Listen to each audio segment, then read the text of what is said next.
Hey guys, Elaine here. Welcome to my kitchen. Thanks for joining me. So, burger season is upon us. Have you decided what you're going to do? Are you going to be like the old me and reach for the Beyond Burgers and things like that? There is one burger out there that it's in the frozen food section, and I know they do just stick with natural ingredients. And I've tried them before.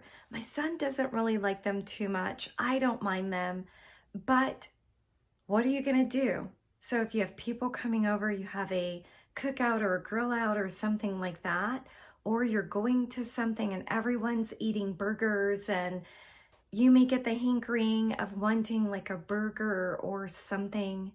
What do? Well, I'm Elaine. We're in my kitchen. So let's take a look at a vegan burger that you can make pretty quickly at home. And of course, this recipe is going to not have any oil in it. There won't be any salt and there won't be any sugar. So we're going to do our best to get a great tasting burger. As we're going along the way, definitely if you'd like to try adding different seasonings that you know that you might like maybe tarragon or cider vinegar or something like that, definitely do. So I'm going to be adding some seasonings that are going to try to help boost the flavor, and I will talk through a couple of them that maybe you could make modifications and do something a little different than what I'm doing. But let's go ahead and get started. First thing we're going to do is take a look at the ingredients list, which is right there, so you can kind of see all the things that will go into our burger today. And join me over at the counter and we will get started.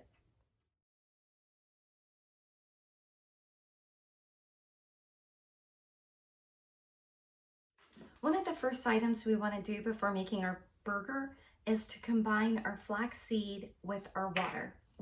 So we're going to go ahead and just give that a little bit of a stir.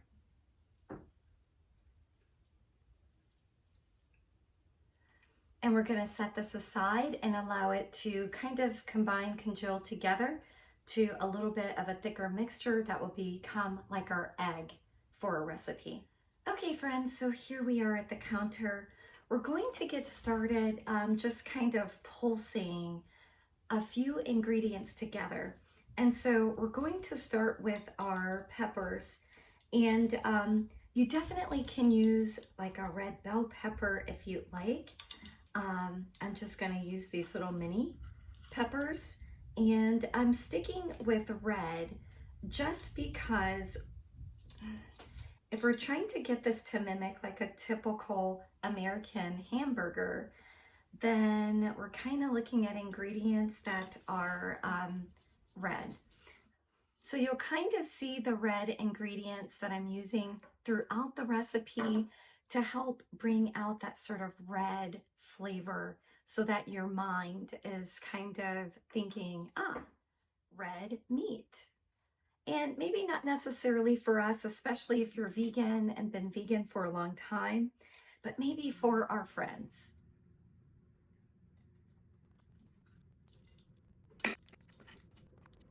So for the red peppers, I did like just a rough chop of them. And then next we're going to go ahead and do our red onion.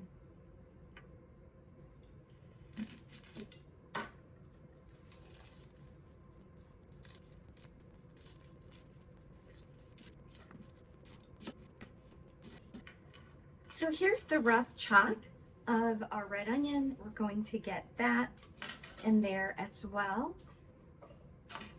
And I'm also going to add my walnuts.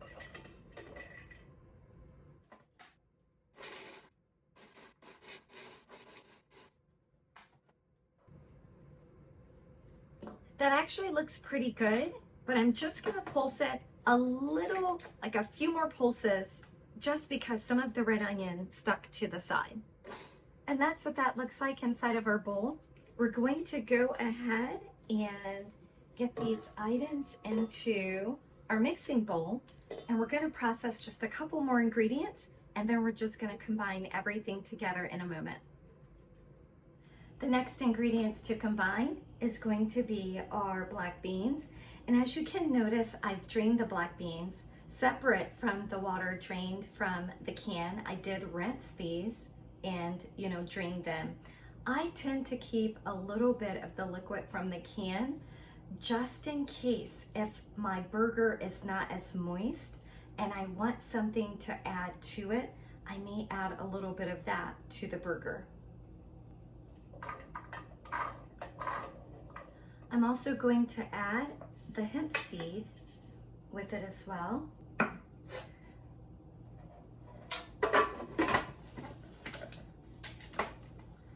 The quinoa, of course, is cooked, and we really don't have to blend it. And typically I don't, but if you don't necessarily want to see the quinoa, I'm going to add this in towards the end of this blend cycle. So here we go again. That's blended pretty well. I'm now going to add my cup of cooked quinoa. And we'll go ahead and pulse this a little bit.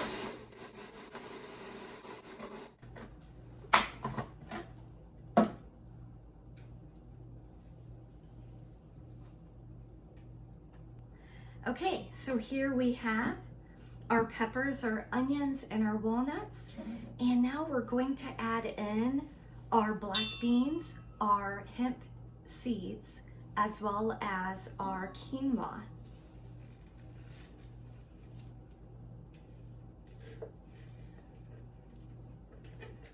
And as I look at the size of that bowl, I'm thinking to myself, Elaine, you could have just kind of combined the pre-mixed with the beans just to kind of get it to stir itself a little bit. But maybe I'll try that the next time. I'm so used to separating it out just to make sure everything kind of chops and blends pretty well.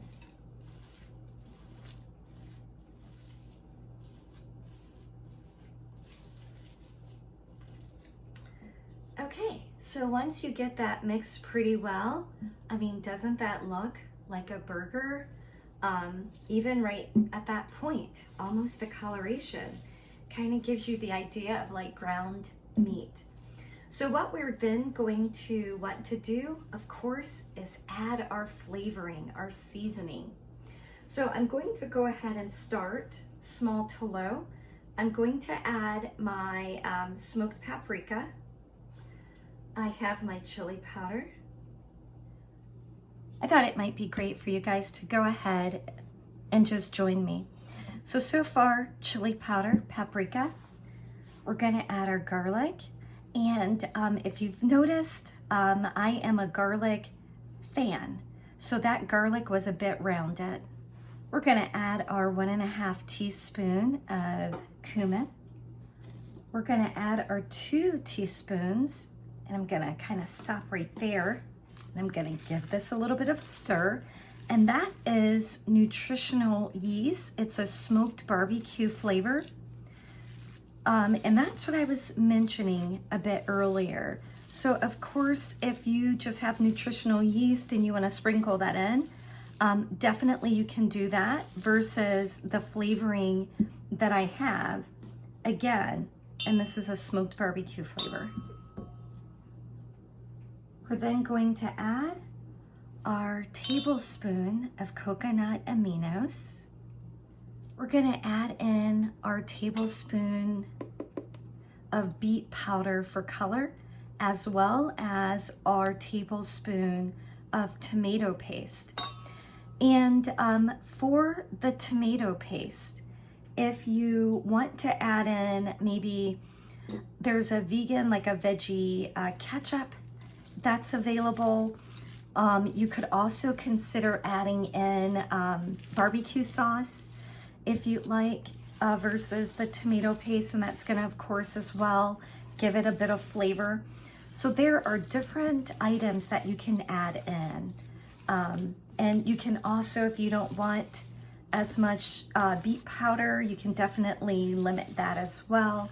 but that's gonna help give it that color. As you can see, that color is coming about now. So now I'm also going to add a bit of lemon juice. And lemon juice is going to help with the flavoring as well. And it looks so nice and great and just compact, as if I could make burgers with this right now, and potentially I could. But just to ensure that it stays together as a patty, we're going to add in the flaxseed mixture. So here we have the flaxseed mixture, and as you can see, it basically thickened up quite a bit. You want to let it sit for a minimum of like 5 minutes. So just as I kind of mixed it together at the start of me kind of processing and mixing together the ingredients, that should be sufficient time for your flax. I also want to suggest, before adding the flax into your mixture, these are vegan, vegetarian ingredients. Have a little taste to make sure that the flavor is there for you guys.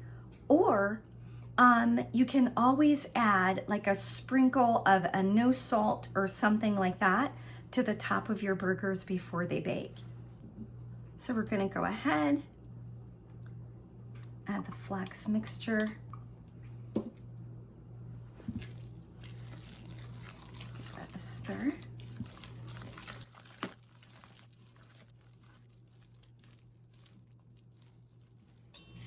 When it comes to creating your burger, you can kind of just press them out by hand as you would like a regular hamburger. What I'm going to do is use like a dough cutter and to kind of form the patty shape and everything. And you can decide the size, you know, that's best for you guys. So I'm gonna go ahead and take the mixture.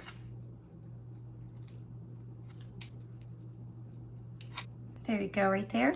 And I can hear my son saying, "Mom, come on, that burger's really small." So here we have the larger one here. So you'll have less burgers. Oh, I think I put a little too much in there. You'll have less burgers, of course, depending on the size that you use. Another thing you could do, since it's so super easy and convenient to go to the freezer and pull out, you know, the Beyond Burgers or some sort of processed store-bought something, why not make like a double batch of these, and then you can have, you know, freeze them, and then just as you have that processed food in the freezer, you'll have your homemade burger ready to go that you can just pull out and cook, as we're going to do here.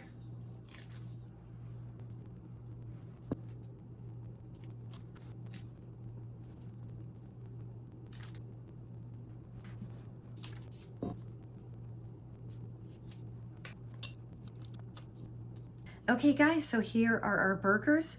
We're going to get this into an oven of 350 degrees for about 20 to 25 minutes. And just like that, your burgers are on their way, and boy, you're gonna be so healthy and your family's gonna love you. Don't forget, if you want additional seasoning, try not to reach for the salt, but you know, we did everything we could not to put salt into the burger. So maybe reach for a bit of onion powder, something like that that you wanna get onto the burger to flavor it. And but it has great flavor already. Remember, you did a little bit of a taste, you checked, and it was good, right? Okay, we'll check back in 20 minutes. Once you flip them, you may need a couple spatulas, or allow them to bake a little bit more until you can get them to flip. The larger ones, which is why I tend to like the smaller ones, are a little bit more difficult to flip. So that's when you definitely need those 2 spatulas in. And if they break apart, just nicely press it right back together. We're gonna get it back into the oven for about 15, even pushing 20 minutes. until they're nice and firm to the touch on the outside. And here they are, fresh and hot out of the oven. I will say it's best to allow them to cool. The outside is pretty firm to the touch, but if I go to get them right now, just as when you're flipping them, they're going to start to break apart. Just allow them about 5 minutes to just kind of sit and rest, maybe 10, and then get to making your fantastic burger with or without a bun. I'm still dragging my feet on adding in the breads and all of that. Yes, Ezekiel bread and so forth I will eat, but I try to do it as sparingly as possible. So making a burger just with like a lettuce wrap is my way to go. Topping it with everything you want to top it with, as far as red onion, tomatoes, pickles, whatever mustard, whatever seasoning or topping without oil, salt, or sugar, have at it. Barbecue sauce, if you find one without sugar. I know there's one I found without sugar. It does have salt in it, and I did buy it just to try it. It's very hot and spicy. So send me a little note if you guys want to see me come up with a barbecue sauce. I know I've done that in the past. I had sugar and salt to use. Now I don't. But I'd be happy to try to come up with something that we all might enjoy. And just like that, your burger is complete. So it does take a bit of cook time, about 25 minutes on one side, 15 on the other. Let it sit for a bit to just kind of cool down so you can transport it with your spatula from the pan to your bun or wherever, your lettuce wrap, whatever you're doing with it. So I did also grab some of the condiments that I have. This one is called Noble Made. It is a less sugar smoky barbecue sauce. I'm not too much of a fan of it.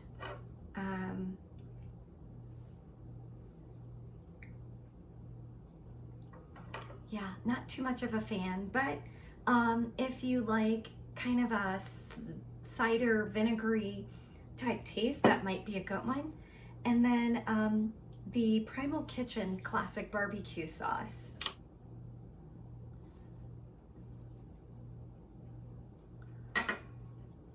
This one is actually really very spicy, and they both have salt in them. I actually, after tasting this one again, I probably preferred this one over the Primal. So there you have it. I don't know if you guys have seen this before. This is a ketchup that's made out of veggies. And I don't mind this one at all. My son doesn't like it very well, but definitely get your burger topped with whatever you like. I'm not a fan of pickles. My son is. I'm not really a fan of mustard. My son is. So he will be putting all of that onto his burger. I typically either leave it plain or I would reach for like a ketchup or a barbecue sauce. But let's go ahead and just get a little bite of the burger.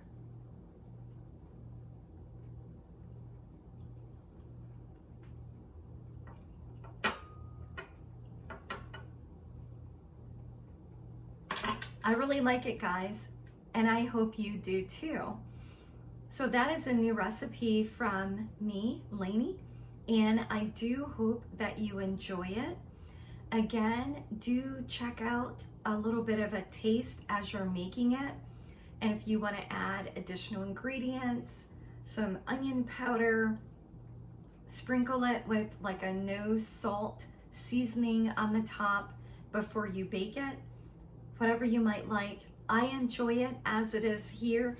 And again, if I wanted some barbecue sauce or something like that on top, I would do that as well. But I hope you enjoy the burger for burger season.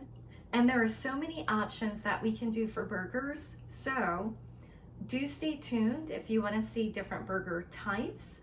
I am always game. There's always another flavor, another type, another texture that we can do. Okay friends, I hope this is a burger that will be added to the summer cooking list, and I hope you enjoy it. I hope you do return back to see me again soon. Do like, subscribe, share, and bye for now. I'll see you again soon.